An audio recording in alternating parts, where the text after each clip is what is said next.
Thank you, Ms. Pam. Good afternoon to everyone. So, this time, i-discuss ko or i-guide naman po natin yung ating mga taxpayers on the manner and channels of filing of tax returns and payment of internal revenue taxes. So, kanina po, na-discuss na po ni Sir Prime at saka ni Ms. Amy kung paano mag-accomplish ng return. This time naman, at saka po kung ano yung mga returns na ipa-file natin. This time naman po, i-guide naman po namin kayo kung paano at saan naman po tayo pwedeng mag-file at magbayad po ng mga revenue taxes or kung ano po yung tax due po sa atin.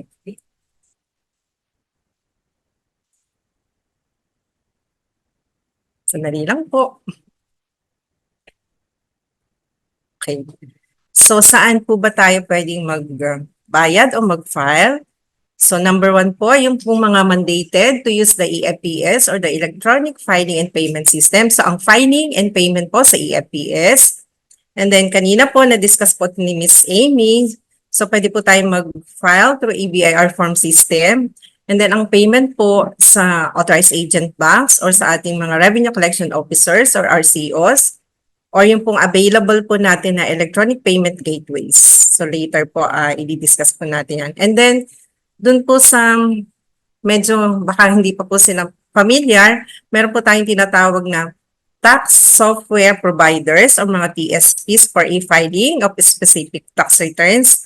Meron din po tayong available na tumatanggap na rin po or nagpa-process na rin po ng mga payments. So, note lang po, kung gusto niyo pong i-avail tong ating mga TSPs, meron lang po silang sinisingil na counting convenience fee. So, option po ito ni taxpayer kung gusto niyo pong i-avail na mas convenient po sa inyo yung pagbabayad o pagpa-file using the TSPs, pwede naman po itong gamitin.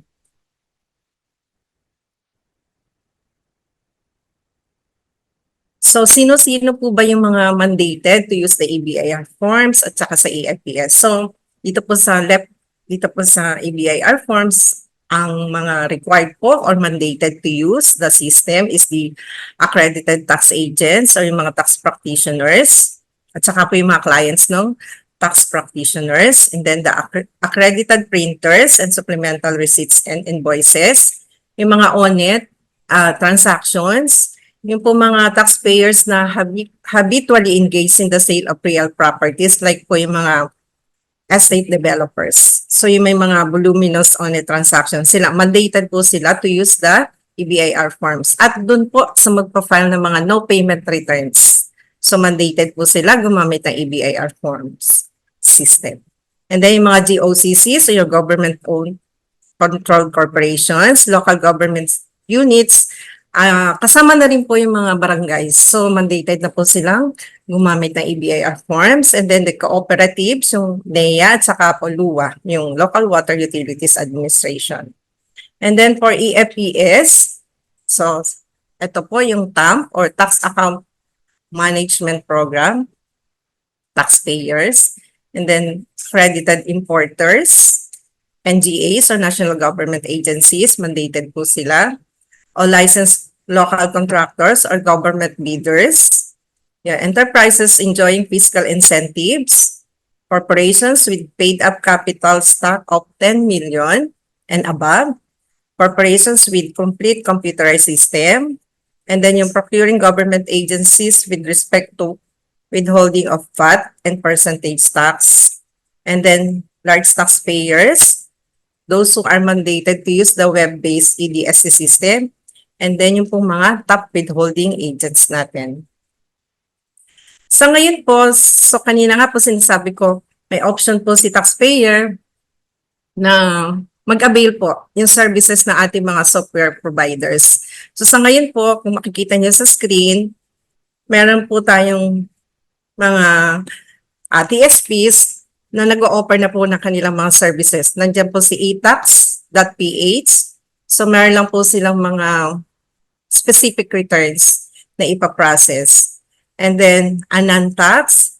So meron po silang 1701A. So kung gusto niyo pong i-avail yung mga services nila, pwede po ninyo i-visit yung kanila pong mga portal. Si TaxWiz, meron po siyang 1701A. So pwede pong yung gamitin yung services nila, si Taxista, e-Tax Bookkeeping Edition, NPM Accounting Software, si PMTI Paytax, si Taxumo. So, meron din po silang mga income tax returns na available.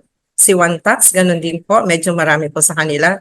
Si Wyvern, Onet. So, sa ngayon po, ang ino-offer nila yung sa 1606, 1706, at saka Form 2000 OT. And then, Yashua Tax Online, 06198. So, sa ngayon po, kung meron po kayong mga nakuha or nahingi sa ating mga district offices, nakalist po sila doon sa ating BIR calendar. So, hopefully makita nyo rin po sila kung ma-post po sila sa website. Hopefully ma-post po sila. And then, doon naman po sa mga mandated or yung gusto nilang mag-avail ng EFPS, ito naman po yung mga listahan ng ating mga authorized agent box kung saan pwede kayo mag-enroll or kung may account na po kayo dito sa mga EFPS AABs, i-enroll nyo lang po yung account ninyo. Sabihin nyo lang po na gagamitin nyo po sa EFPS. So, hindi na po siya yung kailangan mag-open pa po kayo ng another account for EFPS. I-request nyo lang po na i-enroll nyo yung inyong account for EFPS. Doon po sa mga mandated na gumamit ng EFPS. So para hindi na po tayo magka-problema to open an account just to use or just to pay lang po using EFPS. So meron pa rin po tayong another option kung sakali po na mag-down yung EFPS or yung nakaipal kayo sa EBIR forms, tapos ang option nyo po talaga is mag-manual. So ito po, pwede naman po yung manual or over-the-counter. Saan po ba? Sa authorized agent banks under the jurisdiction of the concerned RDOs where the taxpayer is registered. No limit po on cash and check payment sa revenue collection officers.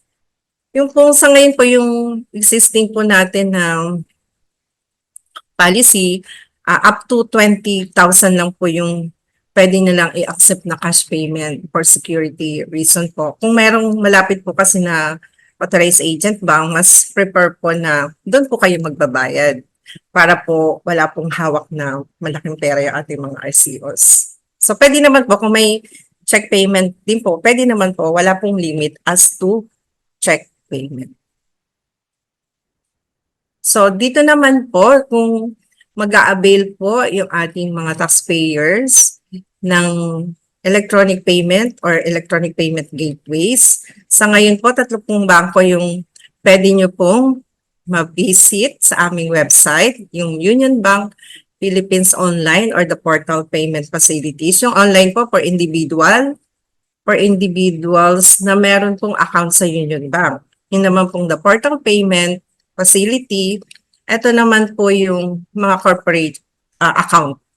So, pwede nyo pong ma-avail yung Union Bank kung meron po kayong account sa kanila. And then, kung wala naman po kayong account sa Union Bank, pwede rin pong gamitin yung UPay nila, yung InstaPay via UPay, pero meron lang pong limit na as to the amount. So, kung wala kayong account sa Union Bank, pero gusto nyo pong i-avail yung UPay facility nila, up to 50,000 lang po yung pwede. Kasi yun po yung limitation pag InstaPay po yung ginagamit natin. And then the Land Bank of the Philippines LinkBiz Portal. Ito naman po kung may account kayo sa Land Bank. And then kung may account din po kayo sa RCBC, Robinsons Bank, Union Bank, BPI, PS Bank, and Asian United Bank, pwede nyo pong i-visit yung kanilang portal, yung pong LinkBiz Portal. So, pwede na po kayong magbayad. Wala pong limit as to the amount as long as kaya po na inyong savings. Kung magkano man po yung laman ng account nyo, so yun po. And then sa DBP, yung Paytax Online, pwedeng Visa, Mastercard, or BancNet ATM debit card. And then ito din po, ito yung kanina po na na-mention ko na tax software provider. Sa ngayon po, dalawa na po yung na-certify ni BIR, si MYAG Philippines. Ito naman po, pwede nyo i-visit yung kanilang portal. Kung meron po kayong credit cards or electronic wallets, pwede pong gamitin yung GCash, Maya, GrabPay, ShopeePay as source of fund. So kung gusto niyo pong i-avail yung service ni MYAG, i-access niyo lang po yung kanilang portal. And then si Maya, using electronic wallets din po. And then sa ngayon po si GCash, alam ko yung iba po dati gumagamit sila ng GCash. Sa ngayon po hindi siya available, meron lang po silang naging technical problem. Pero kung may GCash pa rin po kayo at gusto niyo rin po itong gamitin pambayad, i-access nyo lang po si MYAG. So, pwede nyo na pong gamitin yung GCash wallet ninyo na pambayad, pero ang i-access nyo po is MYAG.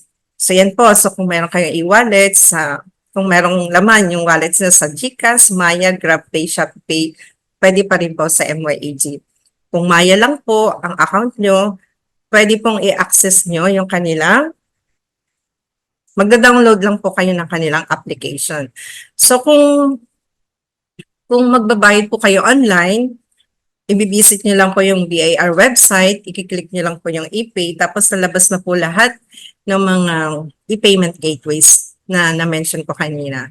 So sa Land Bank, DBP Union Bank, MYAG, sa screen po, makikita nyo, yan po yung link na pwede nyong pasukan para po makadiretso na kayo sa pagbabayad. And then for Maya, ito-download nyo lang po, install yung Maya mobile application from the Google Play Store, Apple App Store, or Huawei App Gallery.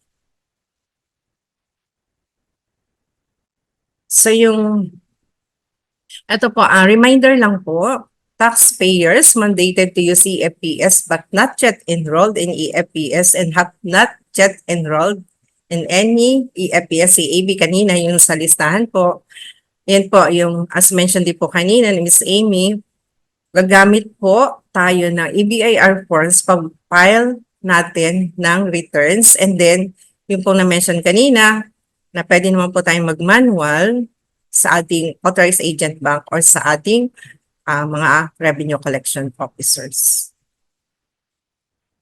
So, kung magbabayad naman po tayo, ano-ano yung pwede po natin gamitin pambayad? Siyempre po, cash, check, pwedeng combination of check and cash. Ito po yung, kunyari nakapag-issue na po tayo ng cheque, tapos nung kinumpit po ulit natin yung tax due natin, kulang. So, pwede po tayong magdagdag ng cash. Doon po sa return, i-indicate lang po natin. And then, meron din po tayong tinatawag na bank debit system. Ito po yung, kunyari, doon po sa bangko na pagbabayaran nyo, nagkataon na meron po kayong account. So, pwede nyo pong ipa-debit na lang yung amount na babayaran ninyo. So, ito po yung tinatawag natin na bank debit system. And then, ito marami pong nagtatanong. So, i-share ko lang po sa inyo, paano po ba tayo mag-accomplish o pag ang gagamitin po natin is check sa pagbabayad natin, paano po ba natin to i-accomplish? So, sa inyo, sa screen po, kung magbabayad po kayo sa authorized agent bank, so, yung check po, kailangan ipipill out natin, ilalagay po natin yung pangalan po ng branch kung saan po kayo magbabayad. And then FAO or for the account of Bureau of Internal Revenue. So yan po yung isusulat natin do sa pay to the order of space. So yan po yung kung sa bangko po tayo magbabayad. Tapos yung amount and then yung signature. Kailangan po clear or legibly accomplish po natin yung check. Ito po yung pag magbabayad po kayo sa authorized agent po. Ngayon, kung sa Revenue Collection Officer po o sa ating RCOs, ilalagay lang po FAO Bureau of Internal Revenue and then the amount, same din po. Ngayon po, kung halimbawa po magpapagawa naman po tayo ng managers or cashier's check, ito din po, same din po, ilalagay din po natin yung pangalan ng ating bangko kung saan po tayo magbabayad, and then yung branch name, and then FAO, Bureau of Internal Revenue. And then, kahit naman po sa ang page o sa ang i-place yung, kailangan po naka-indicate yung ating pangalan, kung sino man po yung magbabayad, at saka po yung kanyang tax identification number or TIN. So, yan po. Pag magpapagawa po tayo ng managers or cashier's check para pambayad po na ating tax liabilities. Just in case lang po na hindi po natin nailagay or hindi po natin napalagay yung ating pangalan at saka TIN dun sa face of the check, i-request po tayo ng ating mga bank tellers or ilagay nyo na lang po doon sa likod ng cheque yung pangalan ninyo at saka po yung TIN at saka kung saan man po kayong, kung hindi po rin na-indicate doon sa cheque yung pangalan ng branch or bangko kung saan po kayo magbabayad, pwede rin po nating i-indicate doon sa likod. Pakisulat lang po ng clear or legibly. So yan po, so hopefully na clear po or yung marunong na po tayo mag-accomplish. So ito naman po, filing of no payment returns. So yung sa filing of no payment returns by non-EFPS user shall be made electronically through EBIR forms facility. Kasi kanina po yung mga mandated, di po ba doon sa listahan, so sila po sa EBIR forms facility magpa-file. And then yung pong mga let's say this year po, no payment po yung i-file natin. So yung mga succeeding filing natin, whether no payment or may payment, magiging EBIR forms user na po tayo. So yan po yan. So kailangan po sa EBIR forms na po tayo mag-file ng ating returns. And then, ito naman po, sino lang po yung pwede na mag-file manually ng mga no payment returns. Kanina po, na-mention na din po ito. Pwede po silang magbayad. Kung may babayaran po at mga no payment returns, kasi kanina po merong na-mention po si Ms. Amy na may lumabas po tayo na advisory na kung may babayaran o walang babayaran na tax dues, ito pong mga taxpayers na nasa listahan, sila lang po yung pwedeng mag-manual sa ating mga district offices or sa mga filing centers natin. So, sino po ito? Mga senior citizens or persons with disabilities. Pero, ang ipapile po nila yung sarili nilang returns. Baka naman po, inutusan lang sila. Pero hindi po. Dapat po yung kanilang sariling tax liabilities or sarili nilang forms or tax returns ang ipafile nila. Na-mention na din po ito kanina, employees deriving purely compensation income from two or more employers concurrently or successively at any time during the taxable year or from a single employer, although the income of which has been correctly subjected to withholding tax, but whose spouse is not entitled to substituted filing. So kanina po, na-discuss na rin po ito. Inulit ko lang po. And then, ito po yung employees qualified for substituted filing, pero kailangan po nila yung mga ITR na may tatak. So, for promotion, loans, scholarship, foreign travel requirements. So, yan po. Pwede po silang mag-manual filing or yung kung may babayaran din po, pwede din po. So, sa submission naman po ng mga required attachments doon po sa ating e-filed returns, lalong-lalo na po dun sa ating annual income tax. So yung pong let's say nag-file na po tayo tapos wala naman po tayong required na attachments, hindi na po kailangan mag-print at magpatatak sa ating mga taga-district office. Okay na po yan. So hindi niyo na po kailangan mag-print ng ating mga e-filed returns kung wala naman po tayong isasabit na mga attachments. And then kung meron naman po tayong required attachments doon sa mga e-filed returns, kahit po hindi sa ITRs, so yung pong mga ALPA list of withholding agents, yung SOUT, or yung summary list of sales, summary list of purchases, isasubmit po natin yan sa e-submission@bar.gov.ph. Pero yung pong mga ITR or mga annual income tax returns, yung annual or quarterly, na na-file na po natin sa EBIR or sa EFPS, meron po tayong yung mga attachments, pwede po natin siya i-submit sa Electronic Audited Financial Statement System.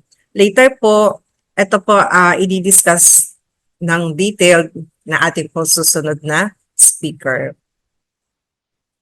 So ito naman po, kung hindi po available yung aming electronic or yung EFPS or EBIR forms. So yun po, magpiprint lang po tayo or ida-download natin yung mga forms na nasa EBIR sa aming BIR website, or kung naka-e-file na kayo, tapos sa EFPS, hindi lang na kayo makaproceed for payment, pwede nyo pong i-print yung ating mga returns and then magbabayad po tayo doon sa ating available na payment facilities or VEN. So I guess that's all po. So sana po yung iba nating mga na-discuss kanina, nasagot nga din po yung ating mga tanong at hopefully gising pa rin po kayo kasi meron pa po kaming speaker na isa. Ito, detail din po na tuturuan tayo or i-guide tayo kung paano naman po tayo magsasabit ng mga required attachments. Muli po, ako po si Linda Bautista from Collection Programs Division. Magandang hapon po at sana po gising pa rin kayo. Thank you.